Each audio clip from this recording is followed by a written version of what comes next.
தினம் ஒரு தியானம். அவர் நாமம் சமாதான பிரபு. ஏசாயா தீர்க்கதரிசியின் புஸ்தகம் அதிகாரம் 9 வசனம் 6. நமக்கு சமாதானத்தை உண்டு பண்ணும் ஆக்கினை அவர் மேல் வந்தது.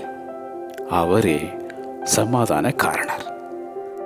சமாதானத்தை உங்களுக்கு வைத்து போகிறேன், என்னுடைய சமாதானத்தையே உங்களுக்கு கொடுக்கிறேன் என்றார்.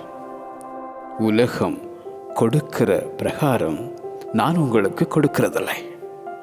உங்கள் இருதயம் கலங்காமலும் பயப்படாமலும் இருப்பதாக என்ற அந்த சமாதான காரணர். அவர் சிலுவையில் சிந்தின இரத்தத்தினாலே உண்டான அந்த சமாதானம் உனக்கும் சமாதானம் தந்திடும் அந்த தேவன். சமாதானத்தின் தேவன் உங்கள் அனைவரோடும் கூட இருப்பாராக என எழுதும் அப்போஸ்தலனாகிய பவுல். அவர் நாமம் சமாதான பிரபு. அவர் நாமம் சமாதான பிரபு. ஆமென்.